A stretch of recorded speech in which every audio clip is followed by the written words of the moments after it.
Hey Gen Z, today it's about you. Does it have value if I own a home right now? Today we want to demystify myths about money that may not be really true. But we have some of our parents with land somewhere and they have not developed it to date. I'm very, very honored to have Lorraine.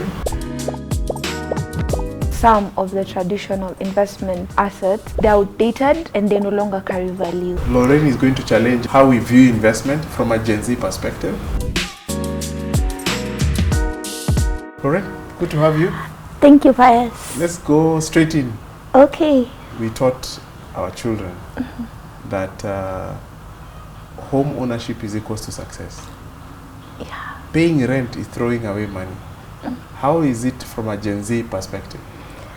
It's different, and also in some ways it's almost similar. So this is how I put it. Yeah. When we all grew up, we grew up watching our parents aim for home ownership and not rentals, because they were told that renting a house is basically you're wasting your money. Yeah. Yes. So also, as we were told that you aim for owning your own home, buy land, build your own house. That's the whole epitome of success. People will say, that person is successful. But for us, we are looking at it very differently. Does it have value if I own a home right now? Even if I build a home right now, who am I building it for? Am I building it for myself? Do I have a family? So right now, it's very intentional thinking. I just don't want to have it. I want to have it with purpose. So if I don't have a need for it, there's no need for me to have a home. You don't just want to own a home to tick a box? No. Okay. Because even right now, even if for me personally, if I'm to get a home, I'll mostly look for an apartment and rent it out to someone else. Because I don't need it. Okay. So right now for us, it's not just to have a land somewhere in Ushago or somewhere in Kitengela and then start building a house for no reason. Yeah. So for us, that's not the goal at all. Yeah. Yeah. I like that owning a home is not about, for Gen Zs, is not about a place I live and no landlord will ever come to ask me for rent or chase me out of the house. For Gen Z, they think owning a home is, if I have to own a home, it's for renting. Yeah. Otherwise, I'm alone. What do I need to do with the house? Exactly. Yes. Exactly. We'll get there when we get there. Yeah. So if I have my own family, then we'll think about it at that time. But right now, when I'm earning my salary and I'm trying to build myself up, there's no need to put money in land or in a home that I'm not living in. The best place perhaps would be an apartment somewhere, then rent it out to someone and make that passive income. So that's looking for it because of status. Owning a home because of status is not something that we're looking at. Okay, so status doesn't mean much. No. Physical, that status is represented by physical things. I feel like Gen Zs, most of us, status is something we left you guys with. We are not looking at social class. I say, now I am rich because I have 3 homes. Okay, calm down. Like that's not happening anymore. Yeah. It's something different. I feel we are looking for things like knowledge and more intangible than tangible. Yeah. That's very interesting. Very, very interesting. And when you think about owning a home as a Gen Z, is it something that you think you'll have at some point in your life, or you really don't care? Honestly speaking, from my own POV, I really don't care. You really don't care owning a home? No. Where you live doesn't have to be a house that is owned by you, even when you're in your 70s, 80s. Maybe when I get there, like I said, maybe when I have my own family, or most of us Gen Zs, we cannot avoid the fact that some of us are going to be left for land by our parents in terms of inheritance. So I'll have to think about that at that time. I have to think, if my parents are leaving for me a home in rural, what am I going to do with it? Do I turn it into a vacation home for my family in the future? Or do I refurbish it for my mom and just let her live in it until that time comes when she's no longer on earth? Then I can think of something else. So it's not a discussion that I'm going to have right now in such heavy amounts. I don't want to really focus on it right now. Maybe in the future we can have a discussion about it. Yeah, because I feel like most of us will get the homes and the lands from inheritance. From inheritance? Yeah. It's already taken care of one way or the other. One way or another. And I think that's where it's most not a of us priority. don't care. Yeah. It's not a priority. Yeah. So me looking for it, like physically, now going to say I need a house in Kamaki. Yes. Like, ooh, that's a lot if I don't have family. What's the perspective of Gen Zs like you on mortgage loans? Honestly, I'm not even thinking of something like that. That now is throwing away money. For real. Yeah. Why do you say that?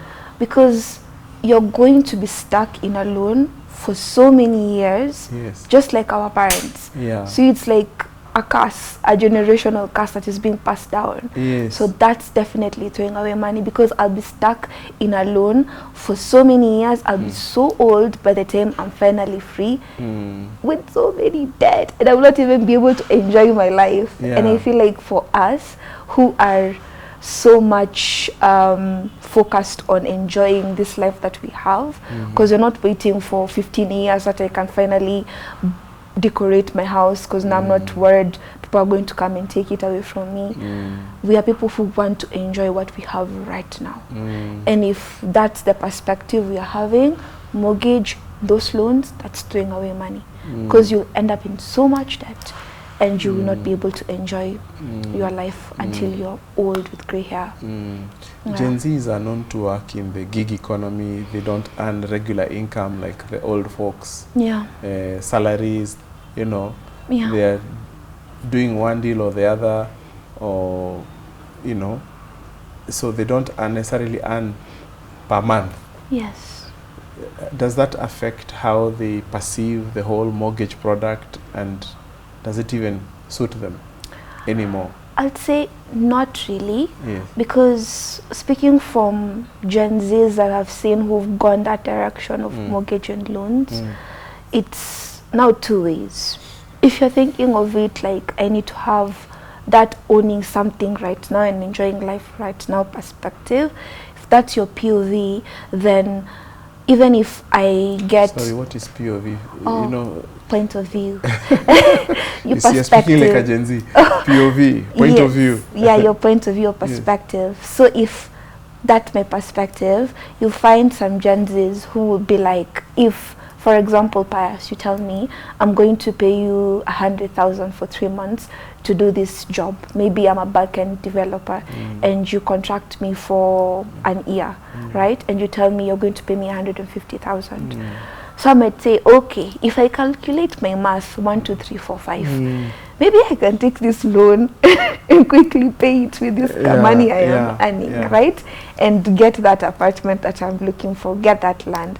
There's some Gen Zs who've not removed themselves from that thinking. But if you look at it from a more objective point of view, you having that contractual job does not make any sense for you to go into a loan. You rather think of a long-term investment, like putting the money that you can save into now funds, like investment funds like the MMF and the FIF, and get value from that instead of pushing yourself into a loan.